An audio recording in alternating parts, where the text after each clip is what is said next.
Ailson Lino convida. Novidade e informação pra melhorar sua vida. Podcast Ailson Lino convida. Olá, galera, estamos de volta aqui com mais uma edição do nosso podcast Ailson Lino convida.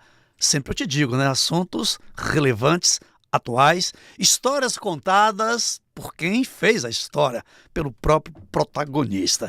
E hoje estamos aí numa data propícia, né, para falar sobre um assunto que interessa a todos os trabalhadores e todas as pessoas que têm renda.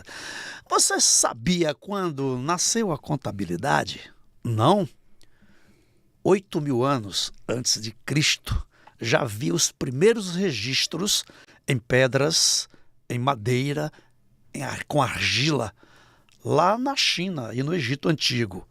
Um pouco mais para frente, 3.000 anos antes de Cristo, chegou o IR, o danado do leão, imposto de renda. Ali, na China e no Egito Antigo, os primeiros registros de cobrança do imposto de renda já para custear alguma coisa. Mais tarde, a Inglaterra, o Reino Unido, etc. e tal, já cobrava no imposto de renda para custear guerras, né? As duas grandes guerras mundiais, a Primeira e a Segunda Guerra Mundial, foi muito custeada, né? Por cobranças de imposto de renda. Já houve época que até 92% de imposto de renda é para custear guerras. Mas isso aí já foi no passado bastante remoto, já não nos interessa tanto. Hoje é diferente, né? Vamos falar de imposto de renda. E já está conosco, mais uma vez, o nosso querido amigo Lier. É como eu chamo ele.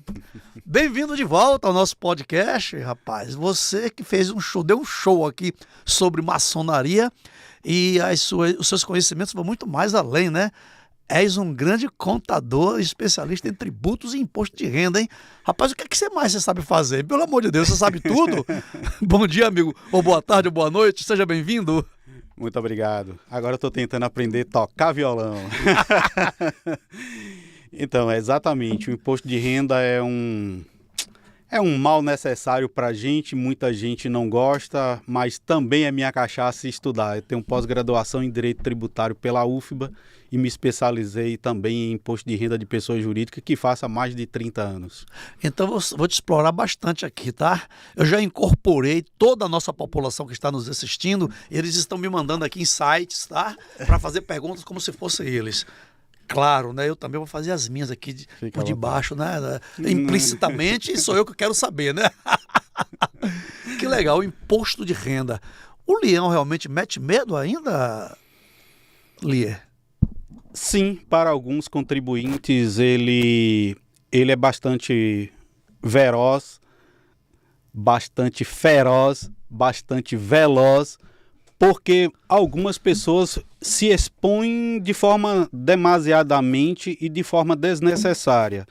Por exemplo, você faz um trabalho de um freelancer, de uma produtora de um vídeo, de um cinema ou qualquer outra coisa. E se essa produtora reteve o imposto de renda seu e você não declara para a Receita Federal, você acaba ficando exposto. Por conseguinte, a Receita Federal vai te procurar por conta dessa falta da declaração, pagando uma multa de R$ 165,74. Então vamos organizar aqui as coisas para que nossos telespectadores, nossos seguidores, nossos ouvintes possam entender a cada situação, né? Eu vou me colocar aqui na pele de cada situação para que a gente possa atender a nossa galera. Vamos lá. Eu sou um profissional liberal, tá? Nem MEI eu tenho, eu sou um avulso, tá bom? Eu presto serviço para você. Vou pintar a sua casa lá, vou fazer um trabalho para você e que esse trabalho vai te custar R$50.000. Vou fazer uma casa para você. Aí você vai me pagar 50 mil. Vai fazer um Pix para mim e eu vou receber. Eu nunca declarei imposto de renda, que eu não sei nem o que é isso. Eu não tenho renda para isso. Mas você declara que você me pagou 50 mil. E eu preciso declarar esses 50? Como é que funciona? Sim, a partir do momento em que você declarar lá em pagamentos o meu CPF, a Receita Federal saberá que eu recebi. E certamente ela me intimará para que eu preste esta declaração. Porque a declaração, meu amigo lindo, nada mais é do que o ajuste. É dizer, eu recebi tanto, eu paguei tanto, vamos aqui, ó, eu tenho dependência dos meus filhos, eu paguei plano de saúde, eu paguei escola, então ele faz... Na verdade, o programa do imposto chama-se Programa de Ajuste Anual, Declaração de Ajuste Anual. Então é um ajuste, é um monta-quebra-cabeça para saber se eu paguei mais ou paguei menos. Paguei mais, eu sou restituído. Paguei menos, eu tenho que contribuir, eu tenho que pagar, chama imposto devido, eu tenho que pagar. Então vamos lá. Qual é o valor mínimo que é isento? O isento da declaração hoje é 33.288, alguma por ano. coisa por ano, exatamente. Menos de R$3.000 por mês. Menos de R$3.000 por mês, exatamente. Então, me faculta não declarar, ok? lhe faculta, mas você pode também declarar. Posso. Muito bem, então eu vou voltar. Eu sou aquele pedreiro Perfeito. que eu faço bicos por aí e tal e nunca ganhei mais do que 30 mil no ano. Mas de repente você me contratou para fazer uma casa, né? Sim. E essa casa vai te custar 50 mil só de mão de obra. Portanto, eu já ultrapasso do limite de não declarar. Eu nunca declarei. Você me pagou os 50 mil. Você vai declarar que me pagou. E aí eu tenho que declarar que recebi. Daí eu vou pagar imposto sobre esses 50? Sim, exatamente. Que tipo de imposto eu pago e por que eu estou pagando? Você vai pagar o imposto de renda em função dessa renda de 50 mil, mas o governo, ele lhe faculta, ele lhe dá também o direito de você informá-lo, né, de que você tem dependentes, de que você pagou plano de saúde, de que você pagou uma consulta de dentista, você tem essa possibilidade de fazer esse ajuste nos pagamentos e quem sabe você não precisaria nem pagar, mas você é obrigado a declarar. Por exemplo, Lino, vamos supor que você tem uma empresa e você distribui lucro dessa empresa. Se seu lucro for acima de R$400 mil por ano, você é obrigado a declarar.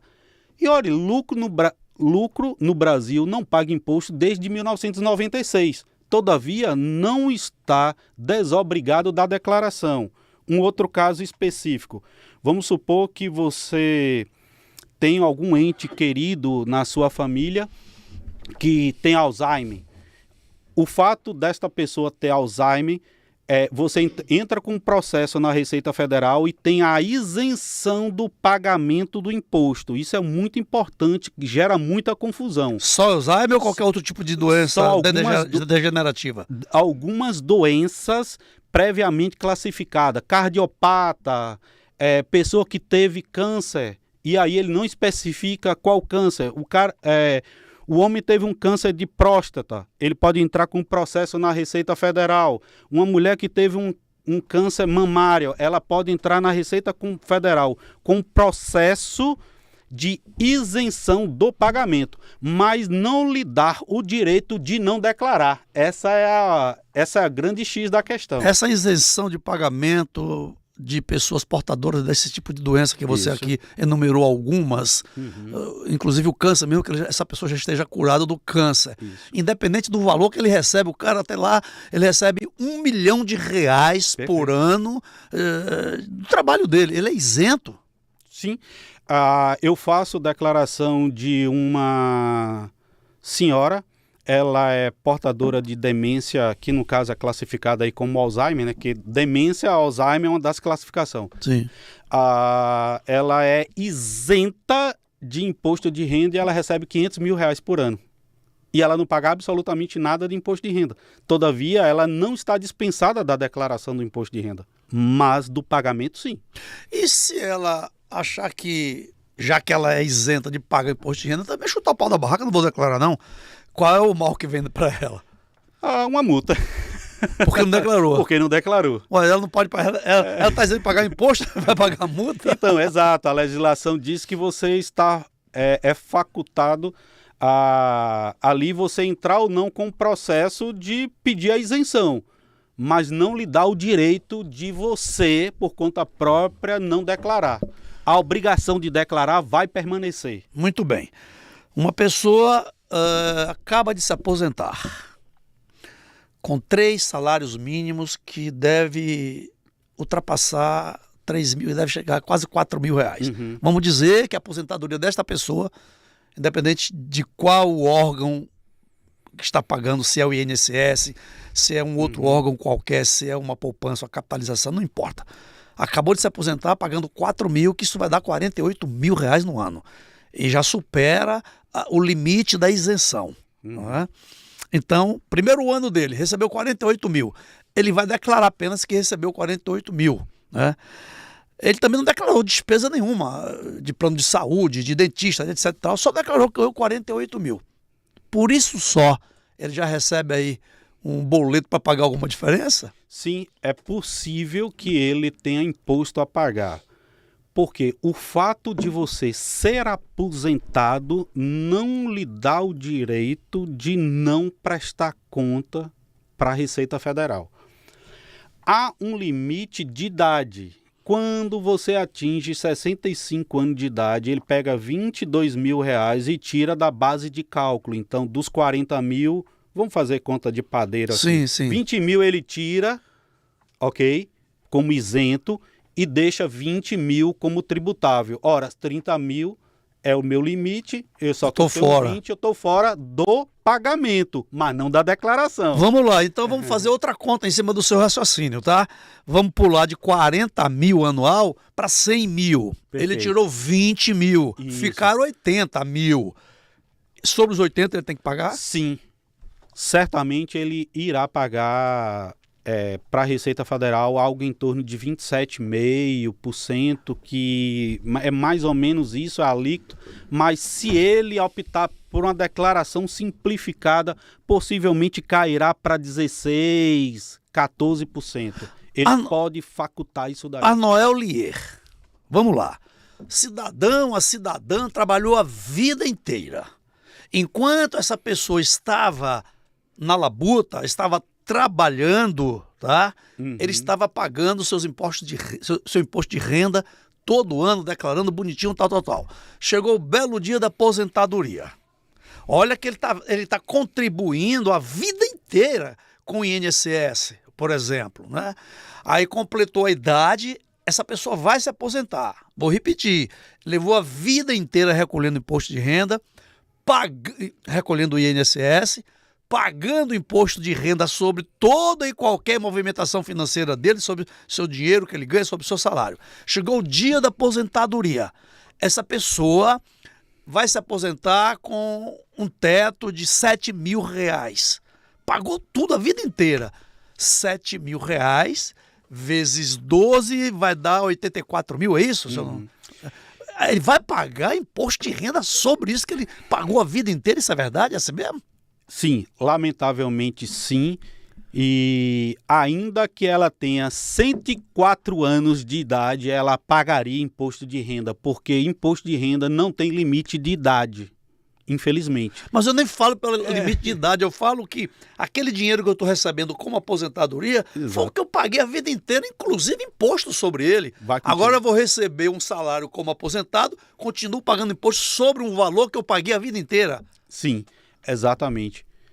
Infelizmente, sobre essa diferença dos 80 com 20 que nós falamos, né? O 20 vai lá para rendimentos isentos e não tributáveis para aposentados ou pensionistas que têm acima de 65 anos de idade. Os 80 vai para o campo rendimentos tributáveis.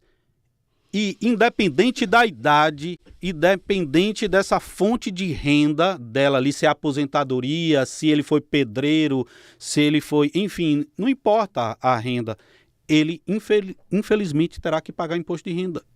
É a regra. A gente sabe que alguns impostos que o governo arrecada, né, tanto as três instâncias, né, municipal, estadual e federal, determinadas cobranças são, entre aspas, destinadas a determinado benefício para a população. imposto tal normalmente é destinado para isso, imposto tal é destinado para aquilo, etc. e tal. Especificamente, o imposto de renda, como é que retorna para a população? É uma boa pergunta. O imposto de renda, de acordo com a Constituição Federal, ele é destinado para os entes, seja ele municipal ou estadual. Então, quando um cidadão paga imposto de renda, de alguma forma, indiretamente, ele volta para o município através da repasse do governo federal para que ele faça o calçamento, para que ele faça alguma obra, alguma infraestrutura para aquele município. O imposto de renda destina-se exatamente para custear o Estado e o município. E no passado, acho que um pouco remoto, né? Segunda Guerra Mundial, Primeira Guerra Mundial e tantas outras guerras, em alguns países, o imposto de renda destinava-se a custear, né? Essas guerras, essas labutas, essas lutas. E hoje, como o Brasil, graças a Deus, não tem guerra, então para custear algumas necessidades, não tem guerra declarada. O Big está rindo ali, ó. Não tem guerra declarada, né? Tem guerra implícita. Então, esse imposto de renda é exatamente destinado para esses fins que você acaba de falar. Tem uma coisa interessante sobre imposto, né? Vamos supor que eu tenho uma roça, eu tenho um terrenozinho, uma glebe, né? uma glebazinha ali num determinado município. E o Estado, por alguma forma, vai fazer alguma melhoria. Você sabia que o Estado ele tem o direito de cobrar uma taxa pelo fato de ter feito essa melhoria sobre aquele terreno ali? Mesmo sem a minha autorização. Mesmo sem a sua autorização. O governo é muito legal, né? É muito legal o governo, né? Bacana, ó. Palma pra você. Então, eu tenho uma roça, como você falou, lutei a vida inteira, comprei um pedaço de terra, paguei 1000 prestações. A vida toda. A vida toda. Cheguei velho, na minha velhice, vou plantar um abacaxi, uma batata, uma laranja e tal. Aí o governo acha de passar uma rota por ali, né? Botar um asfalto aqui. Aí vai beneficiar um pedaço do meu terreno. Ó, eu vou beneficiar aqui, tu vai me pagar 100 mil. Eu digo, como assim? Exato. Eu tô mandando você beneficiar alguma coisa. É assim que funciona. Porque a palavra tributo ele é dividida em imposto, contribuição de melhorias e taxas. Tributos nada mais é do que isso. Então, ora, se contribuição de melhoria é o que eu estou melhorando. Entende? É essa. Então, assim, fica... Graças a Deus, o nosso Congresso não despertou ainda para nos cobrar, em alguns aspectos, essa contribuição de melhoria. Graças a Deus. Vamos falar aqui de grandes metrópoles, como Salvador, por exemplo. Salvador virou um canteiro de obras aí nos últimos anos. Fato. Graças a Deus, a cidade está tomando um outro rumo, está bonita, está se atualizando. Isso é fato, ninguém pode dizer que não. Não estou falando nem de política, estou falando da minha cidade, onde eu vivo, onde eu moro. Tá? Então, eu tenho lá, o sujeito tem lá uma casa, um restaurante, um bar, sei lá, uma casa de residência, onde, por exemplo, passou o metrô. A obra do metrô dizia que tinha que passar por ali, ia passar por cima da minha casa. E aí chegou para mim e falou assim, ó, nós vamos passar a obra do metrô aqui, eu vou desapropriar, vou derrubar essa tua casa aqui. E o valor venal, segundo o IPTU, custa 1 milhão, eu vou lhe pagar 300. É assim que funciona? Lamentavelmente, sim. Em se tratando do Estado, o Estado tudo pode. Se ele quer, ele pode. Não adianta a justiça dizer que não. Porque ele vai ter dezenas de argumentos de que, o que é esse bar em relação ao benefício para a sociedade, para a comunidade soteropolitana. E se for uma residência onde eu moro, minha família mora há 100 anos lá? Vai embora também. Mas eu paguei o IPTU, que dizia que o valor venal era 1 milhão. E por que agora o Estado quer derrubar dizendo que vale 300? Bom, questão de preço é discutível, mas o fato é que ele vai derrubar sua casa. E não vai me pagar em cima de 1 milhão?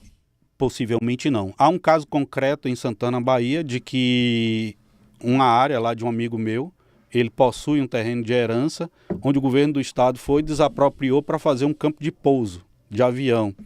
imposto até hoje, ele não recebeu R$1. E, no entanto, já foi feito o campo de avião. E a galera tá pousando e decolando lá. E nas terras dele. E ele assistindo os aviões pousarem e decolarem sem ver R$1 no E ele bolso. virou Zé Minhoca, foi pra debaixo da terra. Exatamente. Que legal, né? Esse é o Estado. Que beleza. Tá bom. Vamos falar agora. A gente vai fazer um reviravolta aqui, vai pra lá, volta pra cá. Não vamos seguir aí um roteiro não, tá? Fique à vontade. Eu tô aqui pensando nessa tributação em dividendos, né? Quem recebe dividendos é quem é empresário, quem tem cotas de participação societária em alguma empresa que recebe dividendos. Havia aí há pouco tempo atrás, uma discussão de se ia ou não tributar dividendos, etc e tal. Afinal de contas, os dividendos já estão sendo tributados ou ainda estão com isenção de tributos? Então, em agosto de 1998... Não tão Outro distante. dia ali, eu escrevi um artigo que saiu na Gazeta Mercantil dizendo o seguinte: reforma tributária no Brasil somente em 2002. 2002. Você escreveu isso em 98. Em 1998. De modo que de 2002 nós aprovamos a reforma tributária agora, 2022. Foi 20 anos depois do que eu disse. E o que eu falo é o seguinte, olha, o governo ele não sabe planejar, ele não sabe articular, ele não sabe, vamos dizer assim, demonstrar à população a cobrança do imposto.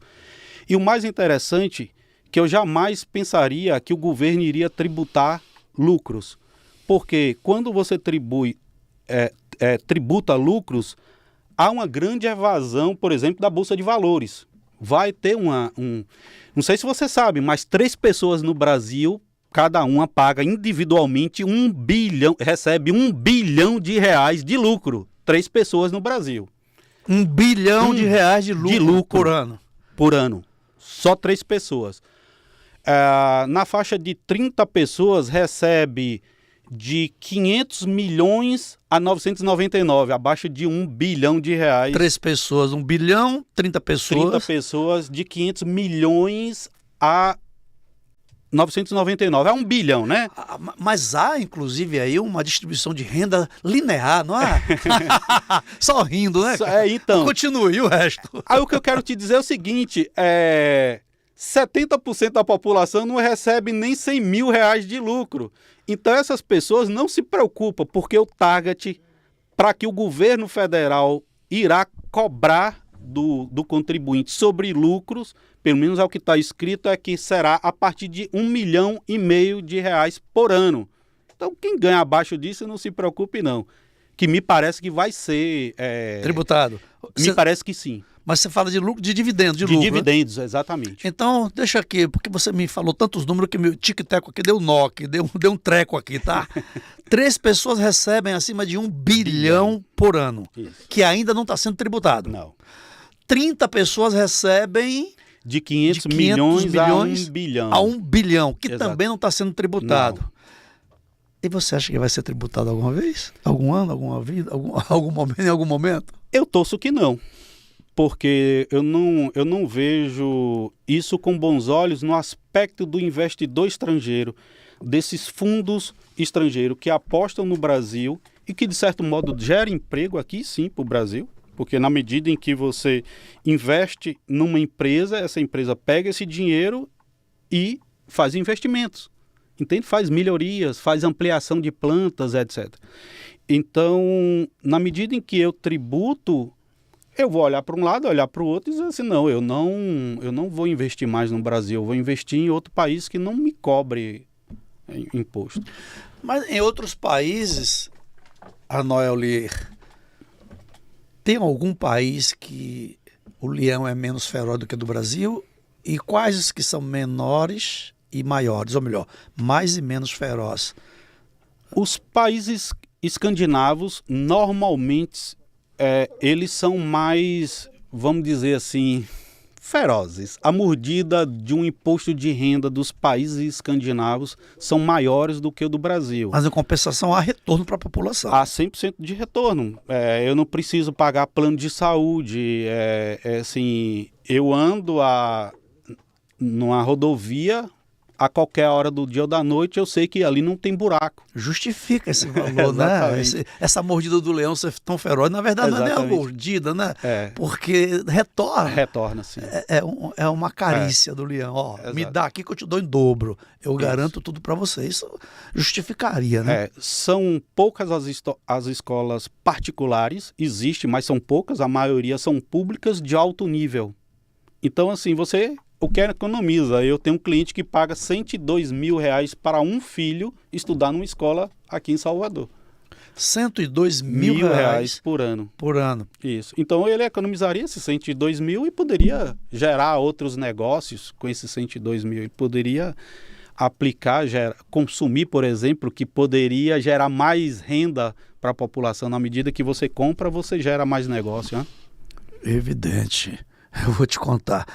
Você tem uma ideia hoje de quantos contribuintes no Brasil, segundo o último imposto de renda, quantas pessoas declararam e quantas pagaram a diferença do imposto? Exatamente hoje, dia 16 de maio, foram declarados em torno de 25 milhões de pessoas. Foram declaradas para 2024 e 2025? 2024 e 2025. E exatamente. de 23 e 24, quantas pessoas declararam? Você tem esse número? Pelo menos estimativa. Olha... Eu acredito que esteja na faixa de 47 milhões, alguma coisa dessa natureza. A média hoje do brasileiro, exatamente hoje, dia 16 de maio, foi de 47 anos de idade que declarou imposto de renda. A média da faixa etária? A faixa etária, exatamente. 47 anos? 47 anos. Então quer dizer que essa renda... A maioria está centralizada aí na galera mais madura, né? Essa geração aí, Y, né? Y não é X, Z, né? X, eu nem sei que geração mais é. Geração X. Mas essa galera que está recebendo aí, já que você falou nessa geração aí, nessa juventude, tem muita gente aí que está trabalhando, ganhando dinheiro nas redes sociais, né? Sim. Inclusive recebe aí dessas plataformas. Isso já vem com o imposto de renda batido, ou após ele receber ele tem que declarar e pagar? Declarar, você falou que tem que declarar, né? Que é lei. Mas daí, ele tem que pagar mais alguma coisa ou ele já recebe como se fosse um prêmio de loteria que é isento de pagamento de imposto de renda?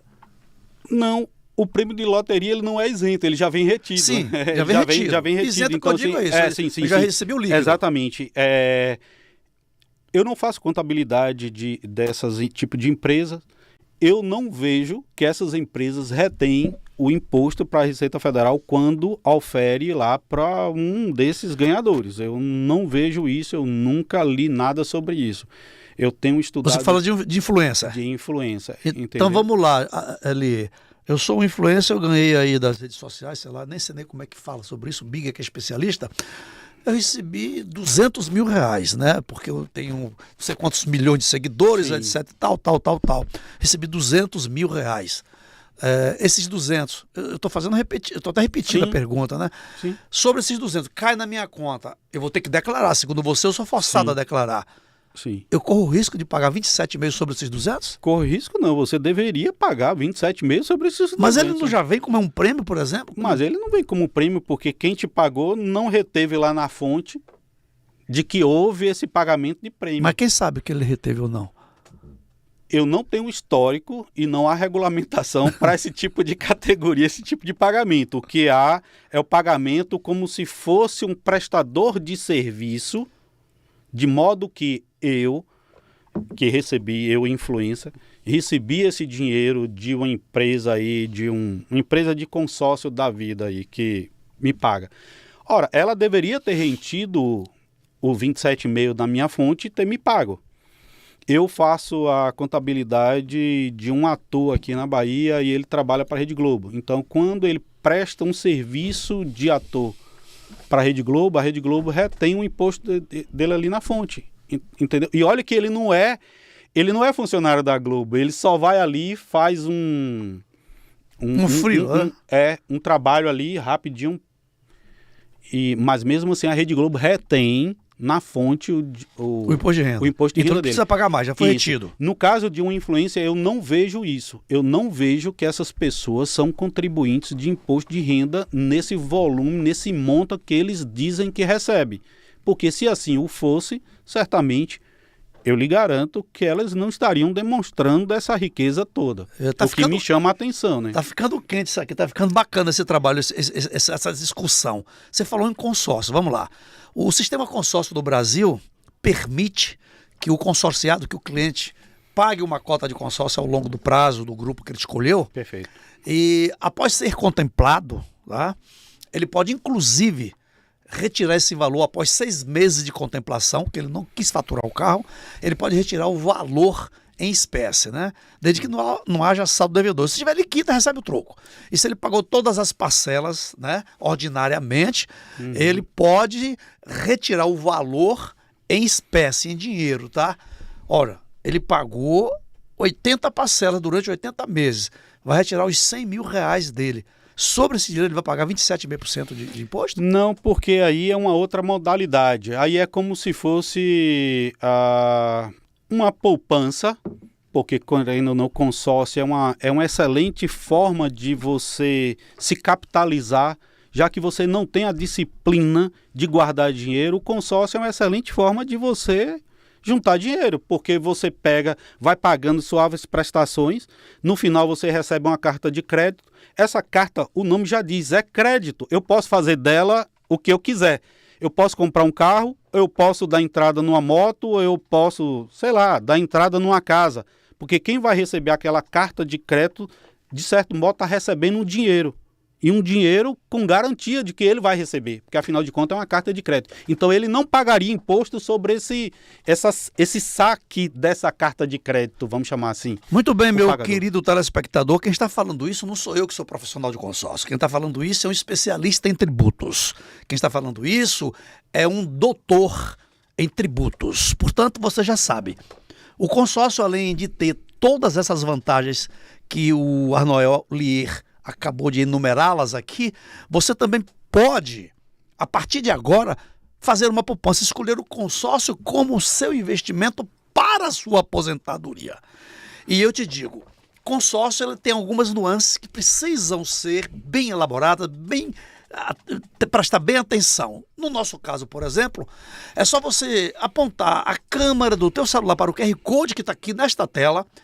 O teu contato vai diretamente para a nossa equipe de vendas do consórcio Chevrolet, que está fazendo 47 anos de existência agora em 2025, e a Chevrolet fazendo 100 anos de Brasil. Quando você faz o consórcio, você escolhe o crédito que pode pagar, a parcela que pode pagar, o prazo que você quer pagar. Se no decorrer desse prazo você melhorou um pouco os seus rendimentos e quer fazer um upgrade num consórcio, você nem precisa fazer uma outra carta, um outro consórcio. Pode fazer daquela própria carta um upgrade. Exemplo, você pagava um consórcio de 80 mil reais, 800 reais de parcela. Agora você pode pagar R$1.000 de parcela. Você pode pedir para o grupo de consórcio aumentar a tua carta de 80 para 100 mil e sua parcela ajustar para R$1.000. Bem como se tiver queda também de rendimento, pode fazer o contrário, tá certo? Olha quanta coisa tem em consórcio. E o especialista em tributos está aqui dizendo que o consórcio, a partir da sua contemplação, para você receber esse dinheiro que você pode ter, essa opção, não te tributa mais, porque é uma poupança que você fez. Olha quanta coisa bacana tem no consórcio. Então você já sabe que o consórcio, além de ser um investimento, uma poupança, é também um meio para que você possa garantir o teu futuro, a tua aposentadoria. Estou falando de consórcio, agora vamos falar especificamente de administradora. A Chevrolet está fazendo um século no Brasil, tá? E o consórcio agora em 25 faz 47 anos. Pelos 100 anos da Chevrolet no Brasil, fizemos um grupo de 100 meses. Neste grupo, nós estamos dando uma premiação mensal de R$100 mil. Você concorre todo mês. Você pode abocanhar esses R$100 mil.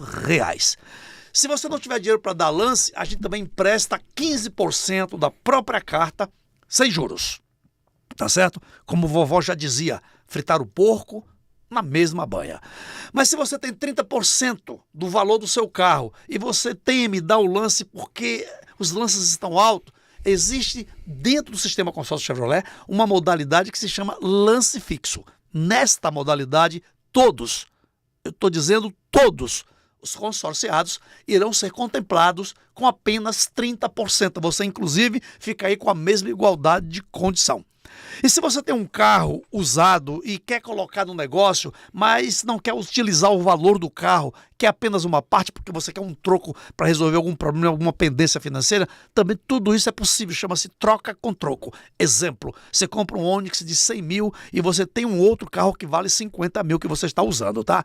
Você quer dar o lance de 30 mil, que esse seu carro vale 50, eu te dou o troco dos 20. Só te dou o troco quando você for contemplado para você não ficar sem carro. O carro vai e carro vem.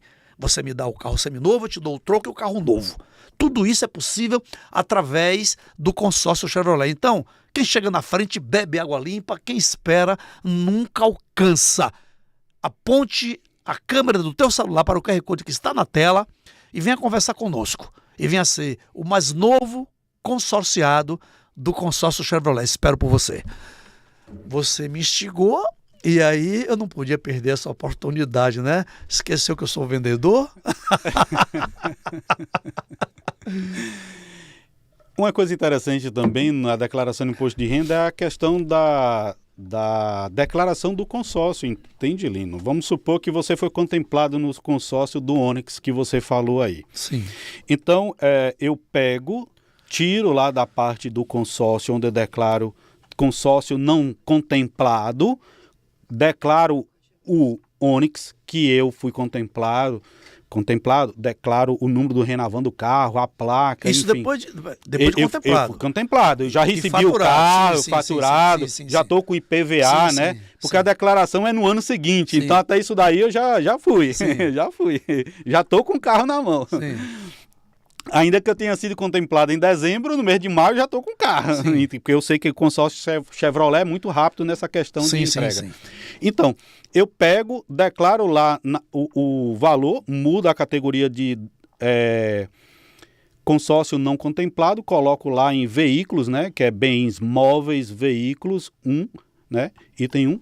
Descrevo lá que eu recebi no consórcio contemplado Chevrolet tal, o Onix placa tal. E na medida em que eu for pagando anualmente, eu vou somando até finalizar o valor total do consórcio. Então, eu vou pagando aí em 100 vezes que eu falei, que você acabou de dar um exemplo. Certo. E eu fui contemplado na 30ª parcela. Cota. Assembleia. Então, eu tenho mais 70. E cada ano eu vou colocando até completar essas 70 parcelas restantes. Eu vou somando na declaração do imposto de renda. Então, isso aqui é bacana. Enquanto eu não estou contemplado, eu entrei no consórcio agora, paguei a primeira parcela em janeiro. Isso. De janeiro a dezembro, eu paguei 12 parcelas. Perfeito. Maio do ano seguinte, eu vou declarar. Aí eu vou dizer que eu paguei 12 parcelas de R$1.000. Aí você coloca lá que eu tenho um crédito de R$12.000. Isso. Existe um campo específico no imposto de renda, salvo me engano, 99, e dentro desse 99 existe um subgrupo que tem escrito assim, consórcio não contemplado. E aí você vai colocando todas essas parcelas. Aí o primeiro ano eu paguei 12, segundo ano paguei mais 12, então já fazem 24. Sim. Aí você coloca lá, paguei 24 parcelas, tal. Resta tô chutando aqui. Sim. 60. Esses 24 mil dos 2 anos de R$1.000 que eu paguei, entra como patrimônio para mim? Entra como e patrimônio. Deve, exatamente. Eu vou falar no meu caso específico, eu tenho 3 consórcios e cada ano eu vou somando minhas parcelas. Por alguma razão eu ainda não fui contemplado. Que legal. Então, um exemplo, você tem 3 consórcios de 100 mil cada um, um exemplo, né? Tem um que está com 30 meses, outro com 40 meses, outro com 50 meses. Perfeito. Você somou esses 40, 50 e 30 meses, deu R$90.000 de parcelas pagas. Exato. Estou dando um chute aqui. Perfeito. Aí você coloca como patrimônio que você adquiriu naquele ano, 90 mil. É patrimônio seu. Isso. Né? Aí depois, no ano seguinte, você continua até chegar ao final, ou seja, a quitação de todas as cotas, ou de uma das cotas. Na hora que chegou o final, aí você decide, ou eu vou faturar um carro, ou eu vou pegar em dinheiro, né? Tanto faz eu faturar um carro ou pegar em dinheiro, já não pago mais nada de imposto de renda. Não, exatamente. É por isso que eu falei que não precisaria se preocupar com relação a consórcio em pagamento do imposto de renda. Porque se você faz a declaração bem feita e de forma correta, né, você tem um controle das prestações, tanto é que meus clientes, eu sempre sou muito incisivo nas cobranças dele, do relatório do consórcio, porque o consórcio também ele lhe presta um relatório Sim. dizendo, ó, você pagou X parcelas e faltam tantas Nos a boletos serem pagas. mensais vem todo o histórico. Exatamente, então você já sabe quanto foi que você pagou. Aí você só vai ajustando na sua declaração de imposto de renda a quantidade de parcelas que você já pagou ao longo desse tempo, de filiado, eu não sei muito bem, o associado. Consorciado, da adesão daquele consórcio, e você sabe também quantas parcelas faltam a vencer e quanto você já pagou. Isso é ótimo para você ter um controle, para você dosar, já cheguei meus 30%, então está na hora de eu dar meu lance. Ótimo. Se você tem essa maturidade para você acompanhar isso, e você pode planejar, você fala, não, olha, falta tão pouco para eu ter os 30%, então eu vou dar um lance agora, porque o ano que vem eu já posso ser contemplado aqui e tal, eu já posso adquirir meu carro novo. Então isso é que é bacana, Alan. Legal. Agora, dentro desse raciocínio, meu caro Arnoel, o cidadão está pagando, o consorciado está pagando Sim. parcelas ordinariamente, né, mensal, Sim. pagou um consórcio em 100 meses. Uhum. Ele não foi sorteado. Dou um exemplo, é muito difícil, é quase impossível ser mesmo ser sorteado, porque o consórcio costuma antecipar porque tem muito crédito no fundo comum. Mas ele chegou na 100ª parcela, quitou. Só que ele veio declarando ano a ano o valor da parcela que ele estava pagando. Isso. Ao longo deste ano, se ele somar os valores absolutos que ele pagou, chega a 110 mil, que ele começou quando o carro valia 100. Perfeito. Chegou no final 110 mil. Só que tem um detalhe. Ele somou as parcelas e chegou um resultado de 100 mil. Mas que, na verdade, já são 130 mil. Porque foi corrigindo. Ele não fez correção, ele somou boleto por boleto. Esse eu paguei 1.000, esse eu paguei 1.100, esse eu paguei 1.200, esse eu paguei 1.300. Quando somou tudo, deu 120 mil. E terminou. Só que o crédito dele não está em 120, está em 140 mil. Porque veio atualizando de acordo com o veículo. Então ele vai receber 140. Ele veio declarando que pagou 120, ele recebe 140. Sobre esses 20, excedente o que ele vinha declarando, incide algum tributo? Não seria justo cobrar, afinal de contas ele é um consorciado que vem sofrendo 100 vezes pagando ali, né, com todo zelo, na sua pontualidade, respeitando ali, né, seu fluxo de caixa e tudo mais. Não, ele não pagaria sobre esse excedente esses 20 mil reais, tá? Mas ele declara a partir dali que o patrimônio dele não é mais 120, conforme ele pagou. Exato. Passa a ser 140. O patrimônio líquido dele agora sem débito, né? Exatamente. Agora, ainda no consórcio, né? Vamos falar de mais uma outra situação que acontece com os consorciados. O cidadão entrou no consórcio de 100 meses, pagou 50. Houve algum problema, ele foi forçado a desistir do consórcio. Parou ali. O consórcio continuou, a vida dele continuou, e ele continuou todo mês dizendo que pagou 50 mil. Depois 50 mil. Ele vai levar os próximos 50 meses declarando, ou seja, repetindo a declaração do mês anterior. Tá? E ele não tem mais esse dinheiro na mão, liquidez. Ele tem que esperar quando ele for sorteado, mesmo cancelado, ou quando chegar ao final do grupo, para ele receber esse valor que ele pagou, deduzível. Vai deduzir as taxas que são regulamentares, etc. e tal, e ele vai receber com a correção. Durante esse tempo que ele declarou em 50 meses, depois parou de declarar, não fez mais nada.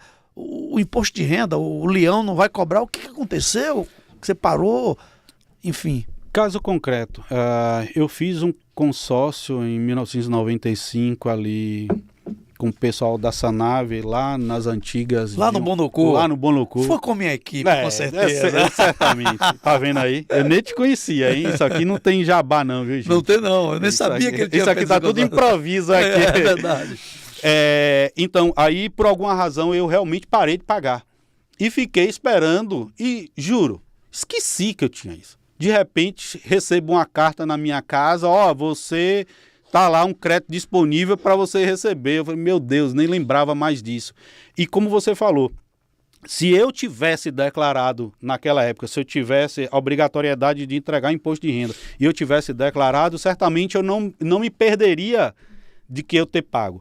Sim, você é obrigado a permanecer, a declarar, você é obrigado a declarar e a permanecer declarado o valor que você pagou e que não foi contemplado no consórcio durante todo o tempo até você ser reembolsado. Porque imagine você o seguinte, você tem 50 mil de crédito desse consórcio pelo fato de você ter pago. Daqui 5 anos, o consórcio vai te reembolsar esses 40, ou 45, ou quiçá até o próprio 50 mil. Ora, vai entrar 50 mil na sua conta corrente. A Receita Federal vai lhe perguntar, ei, esse dinheiro vem de quê? Se você não provar de que isso vinha de um consórcio, que você tinha esse consórcio lá atrás, certamente a Receita poderá, daqui um tempo, né, que a informática, a inteligência artificial, o machine learning já está predominando na Receita Federal, certamente ela vai te perguntar e vai te autuar. E vai lhe dizer, olha, eu estou te tributando aqui porque entrou 50 mil, eu não sei a sua origem e você que tem que me dizer de onde é que tem esse dinheiro. Então, se eu consigo demonstrar de que eu sou cotista, né, daquele consórcio lá atrás, se eu era consorciado, eu não teria problema algum com imposto de renda. Eu não terei problema algum com imposto de renda. Isso eu lhe asseguro. Então, isso, Arnoel Lir, é o que é chamado malha fina, né? Quando Exato. há uma inconsistência, tipo uma dúvida, aquela história contada nas declarações, Sim. ficaram assim um tanto duvidosas, né? Sim. Não que ele esteja mentindo, Não. mas omitiu algo, ou algum número não bateu. Isso aí, nesse momento, é malha fina, é chamado para declarar, para explicar, é isso que funciona. Exatamente. A malha fina é exatamente essa incongruência do que eu declarei e que aquela fonte pagadora ou recebedora declarou. Um dos casos mais recorrentes de malha fina é pagamento de plano de saúde e pagamentos de despesas médicas. Porque às vezes o médico esquece de que você pagou aquela consulta e ele esqueceu de declarar o teu CPF no imposto de renda dele. Como recebeu. Exatamente, que ele recebeu. O credor. Como credor. Então, ora, a Receita Federal vai fazer um de para. Eu paguei para ele, né? Eu paguei para ele, sim. eu recebi de alguém. Sim. Cruzou, bateu, CPF, bateu. Meu CPF, eu coloco o seu e você coloca o meu. Mas se uma das partes esqueceu de declarar, Os dois caem na malha fina. Os dois caem. Porque ele vai perguntar assim, ei, por que você está dizendo que você recebeu? E outra dizer, porque está dizendo que você pagou. você pagou e não recebeu. Você recebeu. É muito coerente, muito coerente. Entendeu? Isso, cara. Agora, lê uma coisa, você falou inteligência artificial, né? Sim. O mundo hoje está Sim. numa crescente extraordinária. Inteligência artificial. É fato, é verdade, que através de redes sociais, exemplo, cidadão está lá no Instagram, por exemplo, colocando lá que ele tem um iate, que ele tem não sei quantas casas, que ele tem... Está fazendo aquela coisa dos influencers, né? Enfim, o imposto de renda já vai lá nessa rede social ver que tudo aquilo que ele está declarando que tem ali vale 50 milhões e checa o imposto de renda dele, não tem declarado nem 500 mil, já há esse batimento de conta, esse encontro, já há essa malha fina? Já, e tem coisa mais grave ainda. Então me conta. Eu tive um caso específico que o helicóptero da Receita Federal saiu do Rio de Janeiro, foi para a Praia do Forte, fotografou naquelas câmeras big, todas as casas da Praia do Forte, voltou para o Rio de Janeiro e o auditor sentou na mesinha dele e saiu intimando todos os proprietários daquelas casas ali porque estava incondizente com a declaração de imposto de renda. Então, assim...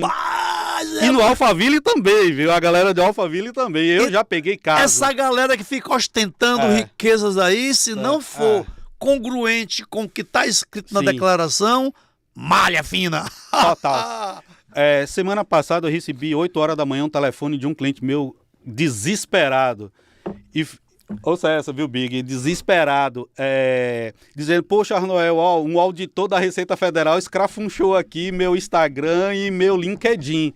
Eu digo, cara, não se preocupe, você não tem nada o que temer. Então, relaxe, sua renda é compatível com o seu patrimônio. E ele foi exatamente escrafunchar sobre o que ele estava recebendo com o endereço dele, que ele mora, um bairro nobre, para ver se está condizente, para ver se ele não estava ostentando ou escondendo alguma coisa. Agora tá caindo a minha ficha aqui agora. Entendo porque é que Big só anda de Uber, declara que mora num bairro popular. Exatamente. Né?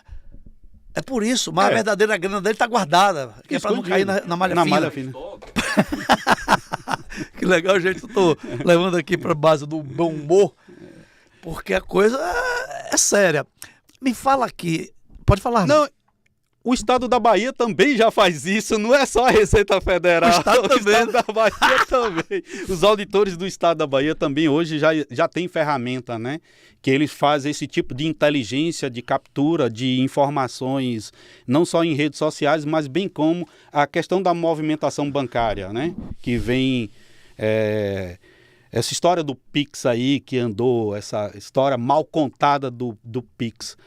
Eu me preocupo e eu oriento meus clientes com relação a todo e qualquer movimentação financeira em sua conta corrente, porque sim, é passível de ser fiscalizado, sim, é passível de ser autuado pela falta de explicação condizente sobre aquela movimentação financeira.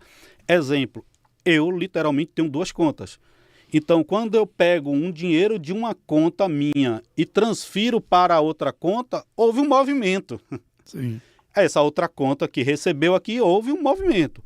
Mesmo que seja de você para você. Eu tenho que explicar, porque o cara vai ver lá, ele enxerga um número, ele só enxerga, movimentou R$1 milhão. Mas ele não enxerga que foi o pagador, a fonte pagadora? Exatamente, não, ele não enxerga, ele só vê o movimento. Ó, movimentou R$1 milhão, chama ele aí.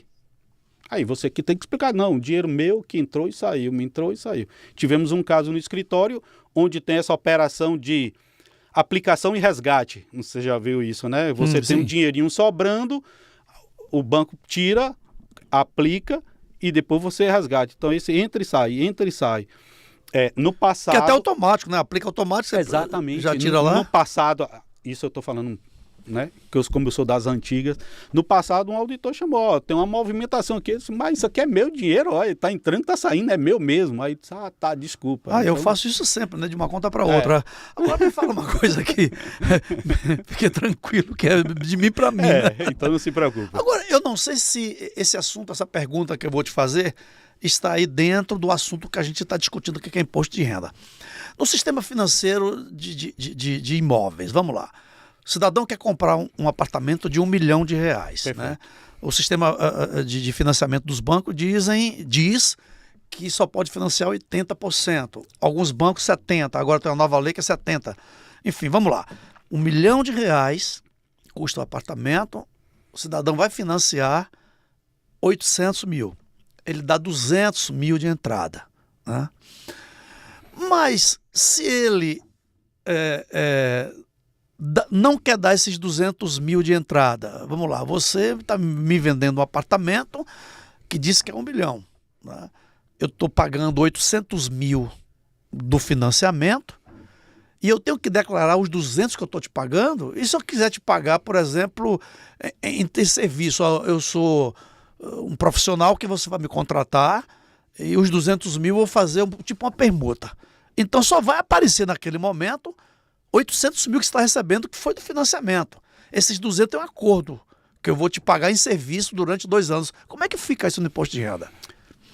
É uma boa pergunta. A questão do financiamento, eu nem recomendo você declarar logo de imediato o seu bem, né? Que você acabou de comprar um apartamento de R$1 milhão, já colocando R$1 milhão na sua declaração de imposto de renda. Mas o banco não vai declarar que me pagou esse milhão? Sim, mas ele sabe que foi financiado. Então, o que eu sugiro é a pessoa, o contribuinte, declarando as prestações juntamente com o aporte que ele deu. Então, teoricamente, ele colocaria... Mas esse aporte ele não deu, ele é um acordo com o vendedor que vai pagar em serviços. Mas, de qualquer sorte... Tecnicamente ele foi R$200 mil. Mas não entrou na conta do credor? Mas na hora que ele for vender esse imóvel lá, ele vai ter um ganho de capital mais alto com 200 mil, que vai fazer uma diferença, né? Sim, mas ele vai pagar ITIV sobre os 200, sobre 1 milhão. Sobre 1 milhão, vai. Infelizmente. Inclusive, no cartório, ele vai declarar o quê? Quando você fez esse acordo, você vai declarar que pagou 800 mil ou 1 milhão? Entendeu? 1 milhão porque o banco só me financia 80%. Então eu tenho que dizer que é 1 milhão para poder financiar 800. A Receita Federal sabe que pagou 1 milhão. Sim. Então, ela certamente vai... Mas ela exige o comprovante que eu te botei na sua conta, esse 200 mil, ou tanto faz? Não. Nesse caso aí, como foi uma permuta, foi um aspecto de qualquer sorte, foi um pagamento de... eu vou chamar de torna, né? Uma permutazinha, né? Então, para mim, que fui eu que comprei o apartamento, eu recomendo colocar os 200 mil reais que eu paguei, mais as prestações daquele período, daquele ano, mais as taxas do ITIV, né? Que, querendo ou não, eu também paguei essa taxa. Claro. Então, o custo do meu apartamento é exatamente isso, os 200, a taxa do ITIV, a taxa do cartório e as prestações, que de qualquer sorte são atualizáveis, sim, né? Sim. Então, eu recomendo colocar este valor na declaração de imposto de renda. Eu, sendo o vendedor, teoricamente, eu só recebi 800 mil, eu não recebi os 200, porque os 200 foi permuta. Sim. Então, teoricamente, não houve um ingresso de renda, eu não tive essa renda. Entendi. Agora, Liê, me diga uma coisa, a gente vê por aí, alguma época na minha vida, eu atrasei impostos, né? Sim. Eu acho todo que mundo. Todo mundo já teve esse problema de atrasar alguns impostos e sair do Simples. Eu estou falando já de empresas, né? Sim. Já que você é especialista. Depois ajustar os impostos, pagar e voltar para o Simples. Exemplo, alguém ficou 1 ano sem pagar o Simples. No ano seguinte, a empresa dele saiu do Simples. Sim. Perdeu porque ele não pagou. A cada mês, ele pagava, por exemplo, 20 mil reais de Simples. Significa que ao longo de 12 meses, eram 240 mil que ele deixou de pagar. Aí no ano seguinte ele vai fazer um ajuste, fazer um acordo com o governo para pagar e até voltar para o Simples. Sim. Só que aqueles 240 mil que ele deixou de pagar no ano, quando entra tantos juros, tanto não sei o quê, vai para 600 mil. Como é que o juro natural de um país, do Brasil, é baseado na Selic, que hoje deve estar 14% ao ano, e o próprio governo me cobra 150% ao ano em cima dos débitos que eu tenho? Isso é legal? Sim, é uma forma punitiva para que você não pague em atraso. Eu almocei com um futuro cliente, ele era um CFO numa empresa na Espanha e a empresa que ele trabalhava ficou sem pagar o imposto de renda. Então ficou sem pagar, tipo, dia 30 de abril, dia 10 de maio, o auditor da Receita Federal da Espanha bateu na porta da empresa. Gente, com esse curtíssimo espaço. E disse mais, falou assim, ó, você tem que pagar até o final desse ano, senão eu fecho a empresa. Aí ele não conseguiu pagar, por questão de fluxo de caixa. Ele disse assim, se você não pagar, a gente vai fechar a empresa. Aí ele mostrou, por A mais B, de que realmente estava com um problema de fluxo de caixa. Ele disse, ok, passarem até 3 vezes. Só 3 vezes. Só 3 vezes. Só 3 vezes. E com juros absurdos. Só 3 vezes. Aqui no Brasil, a Receita Federal lhe faculta você parcelar em até 60 vezes. Eu concordo contigo quando diz que os juros é escrochante no aspecto do governo federal. Porque para lhe restituir, ele te aplica um juros sobre o imposto que você pagou a mais. Na hora de te cobrar, ele cobra de você com outro tipo de juros. Sim. Completamente diferente. Completamente diferente, claro. E outra coisa, Lino, aí vale a pena deixar claro nesse podcast, é com relação aos contribuintes de pessoa física que tem dinheiro aplicado e que tem imposto de renda a pagar. Eu não recomendo parcelar em 8 vezes o imposto de renda, porque além de você pagar 1% de juros na segunda parcela, você ainda paga a taxa Selic. É melhor Então, você tirar financeiramente, um pouco da grana que estava Isso. e pagar à vista. E pagar à vista. E tem desconto quando paga à vista, assim, Não. atrasados? Não. De vez em quando o governo sai com algumas medidas assim, algumas campanhas, né? Sim. Sobretudo Refis. prestes à política, né? Sim. O refis. Então vamos lá, quem quiser pagar à vista, eu dou até 80%, 90% de desconto nos juros e multas. E paga o principal, de vez em quando ele faz isso, de vez em quando, né? Sim. No governo anterior federal, extinguiu essa parcela, essa questão do refis e criou agora o que ele chama de parcelamento personalizado.